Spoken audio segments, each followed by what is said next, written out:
denostaciones, ¿no?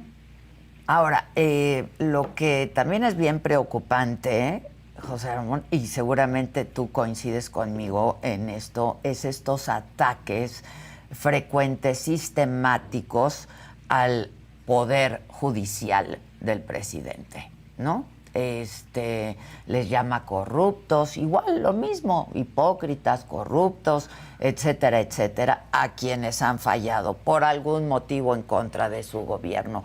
¿Tú qué piensas de esto? Pues te digo que va en la misma lógica. El presidente tiene una imagen de sí mismo, una imagen de su programa de gobierno, una imagen del momento histórico, el país donde él se coloca. Y es curioso que todo lo que no coincida con él es algo equivocado.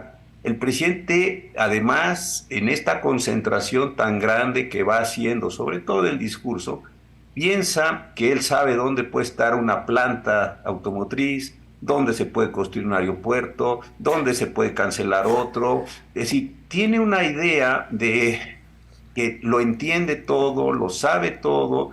Los funcionarios de su administración, algunos, lo digo con mucho respeto, ni nos acordamos quiénes son los secretarios de las distintas secretarías de Estado porque no aparecen, porque no generan función, porque no hay gestión, porque no hay recursos. Es una concentración de la imagen, de los símbolos, de las acciones.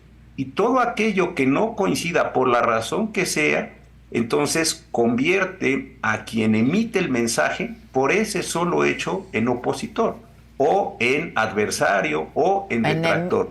Sí, en detractor, en En traidor. detractor. En Entonces uno puede decir, traidor. oiga, presidente, yo no creo que sea buena idea llevar la planta de Tesla, para poner el caso de los últimos días, al sureste del país, por ejemplo, porque no hay clústeres, porque no hay líneas, porque no hay condiciones industriales, no por la planta misma, sino por el conjunto de cosas que tienen que estar alrededor de la planta para eso. Pero el presidente, en lugar de decir, oigan, pues a ver, vamos a analizar ese tema, ¿es verdad, no es verdad? ¿Qué tendría que pasar? No, el que se oponga a esa decisión ha incurrido ya o ha caído ya en la condición o en la categoría de adversario, enemigo, disidente, lo que sea. Yo creo que esto sí es una cuestión importante. No se puede hablar con el presidente, no me estoy refiriendo a esto. Sí, ¿Por sí. qué? Porque de inmediato viene la descalificación, como pasa esto. Entonces, como no puede haber un señalamiento específico sobre el señor que dijo algo de Tesla, entonces se utiliza un lenguaje general que lo puede abarcar todo o puede no abarcar nada, como corrupto, hipócrita, fifí, conservador, etcétera. Creo que esta es la lógica general que se está construyendo en el país y es pues muy preocupante. Ahora, también veo signos buenísimos. Yo creo que esta marcha el domingo es una marcha muy grande en la Ciudad de México, la concentración, tú lo decías, en 109 ciudades, convocadas por muchas otras personas, etcétera. Y algo que me parece central es que yo sí vi, y lo han estado comentando algunas personas en los últimos días, vi un artículo muy bueno de Jorge Cepeda, o un comentario del senador Monreal. Es decir, yo creo que hay un despertar de clases medias, que siempre la clase media pues es una categoría donde todo el mundo se considera que pertenece, sociológicamente hablando, pero esta idea de las clases medias están despertando. ¿Por qué razón? Porque el presidente ha ofendido a tantas personas por distintos motivos que él solo ha ido construyendo un grupo o un sector, déjame decirlo así, opositor. Sí, sí, sí, sí. Ahora, tú estuviste ahí en la Suprema Corte de Justicia. ¿Qué estarán pensando ahora los ministros? Porque ahorita hay una discusión de por qué no se ha publicado, ¿no? El plan B, de la reforma electoral. Pero, pues, lo único que se está esperando es que se publique para que haya impugnaciones, ¿no? Y que lleguen a la Corte. ¿Qué estarán pensando los ministros ahora? Mira, yo creo que esta marcha, no porque los ministros lo necesiten, no, no es eso, no es porque haya una marcha voy a votar en A y si no hubo una Sí, marcha voy claro. a votar en B, no, no es eso, pero sí me parece que es como este punto de inflexión.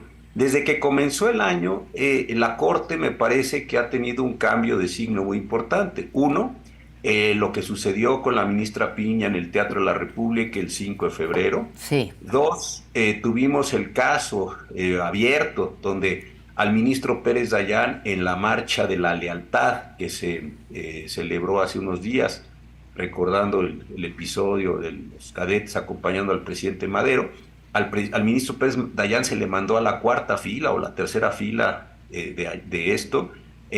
Hace unos pocos días el ministro Pardo no pudo hablar en la ceremonia de la bandera cuando estaba invitado, los medios lo reportaron. Entonces yo creo que el presidente ha ido tensando cada vez más la decisión de la Suprema Corte porque el presidente me parece que siente que la Corte se le aleja, se le va, etcétera.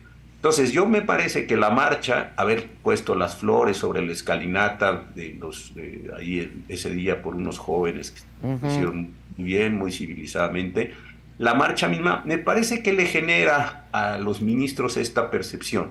Este es un país plural, este no es, como lo han dicho ya varios escritores, entre ellos Enrique Krause, el país de un solo hombre. Esto es mucho más complejo y lo único que le estamos pidiendo es que apliquen la Constitución. No que se sientan parte del proyecto de una persona, no que estén en contra del proyecto de una persona por definición, sino que va a parecer muy simple lo que digo, pero creo que es así, hagan su trabajo y nosotros, la ciudadanía que nos manifestamos en todo el país, les pedimos que hagan su trabajo y les venimos a reiterar que estamos confiando en ustedes. Yo creo que fue un signo muy importante para los propios ministros, en este caso de él. Ahora, este plan B, que seguramente tú has estudiado mucho, ¿es anticonstitucional? ¿Qué podría pasar una vez que llega esto a la Corte? Mira, yo algo que he estado recordando ahora contigo y en otras entrevistas que me han hecho el favor de hacerme, es que los propios miembros de Morena y de sus partidos señalaron que había violaciones constitucionales bien importantes. Recordemos que en esos días de la discusión salió una lista, si yo no recuerdo mal, de 20 puntos que los propios legisladores, digamos, más cercanos al presidente de la República, le dijeron, oigan, aquí hay 20 problemas muy serios, algunos de ellos de procedimiento y algunos de ellos sustantivos. Entonces creo que la identificación de las violaciones se ha hecho por eso. La semana pasada hubo un seminario bien interesante en el Instituto de Investigaciones Jurídicas, lo convocó María Marván y Javier Martín Reyes. Participaron muchísimas personas, ya subieron las conclusiones a las redes y ellos, expertos todos los que participaron, muestran que hay violaciones bien importantes también a la Constitución. Entonces creo que la materia prima, déjame decirlo así, de las violaciones es bastante evidente. No tampoco se necesita decir, wow, esto es uno. Dos, ¿se van a promover las acciones? Pues sí, para eso están legitimados los partidos y las minorías parlamentarias. Tres, ¿es probable que se declare la inconstitucionalidad de algunas de estas normas? Sí, es altamente probable. Y aquí viene el punto final. Y eso no es por contradecir al presidente, no es por fastidiar al presidente, no es por descarrilar su proyecto político, no es por negarle por sistema la razón, es simple y sencillamente por lo que es lo que el sistema, como sistema, arroja. La misma Constitución que le permitió él ir a una elección, ganar, y al Congreso generar la ley que está generando, es la misma Constitución que le faculta a la Suprema Corte de Justicia decidir si es constitucional o no lo que se emitió.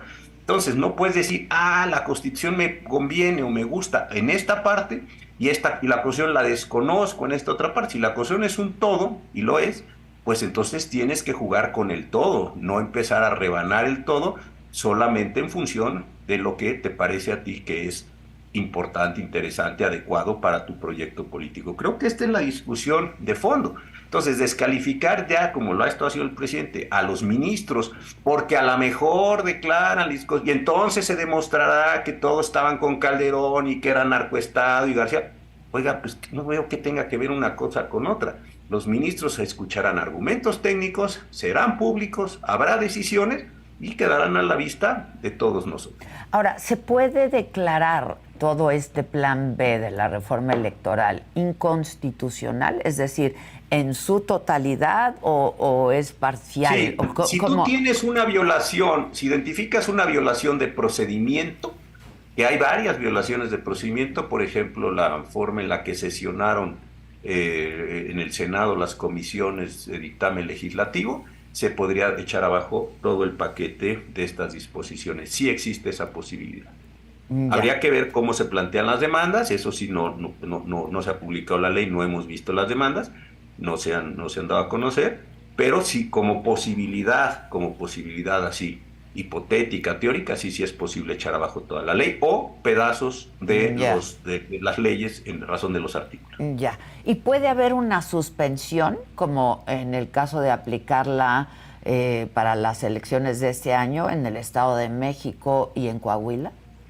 Mira, la condición de la suspensión de Coahuila y del Estado de México fue particular porque las reformas no se publicaron 90 días antes del caso. ¿Podría darse? Sí, podría darse. Creo que por los tiempos que van a correr es difícil que Ah, se, ya. que se dé esa situación, pero existiría la posibilidad si es que se dieran algunas condiciones. Pero francamente no lo veo. Aquí fue una condición particular de los 90 días.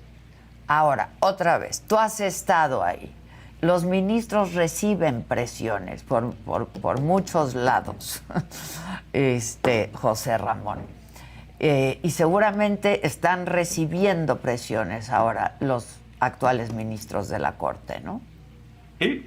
Mira, eso es otra parte que a los ministros van las autoridades públicas, siempre han ido. Yo trabajé hace muchísimos años, en los años 80 en la Corte, iban los secretarios de Estado, iban los servidores públicos, unos porque querían que se diera una acción, otros no, van los particulares, van las familias que tienen una persona detenida. Es decir, es un proceso, te lo diría, normal el que Normal. vayan y que las personas quieran poner un punto de vista a veces psicológico, ¿no? De personas que llevan a unos niños, que van a argumentar por la libertad de su padre, otros llevan a la mamá de esta persona. Es Sí, decir, sí. me parece que es un proceso bastante normal psicológicamente y funcionalmente. Si las personas fueran hoy a los pasillos de la Suprema Corte de Justicia, verían una gran cantidad de personas que llevan sus documentos, unos van con abogados, otros no, hay grupos indígenas, grupos agrarios. Es decir, Sí, sí, eso sí, sí. no tiene ni, de verdad, yo no sé dónde está como pensar que en eso hay heroicidad o en eso hay corrupción. Es un ejercicio normal de una Suprema Corte en México. No pasa igual en todo el mundo, pero no estamos hablando de eso, sino estamos hablando de México. Ok. Entonces, ¿cuál es la heroicidad de eso? Ahora, los litigantes quieren presionar a los jueces, pues evidentemente sí. Véanlo en las películas, por ejemplo, llevan niños ahí, llevan señoras, o sea, todos son estrategias que están muy sofisticadas. No hay nada particular en eso. El punto es si el que está en la función se deja presionar. Esa es una cosa completamente diferente.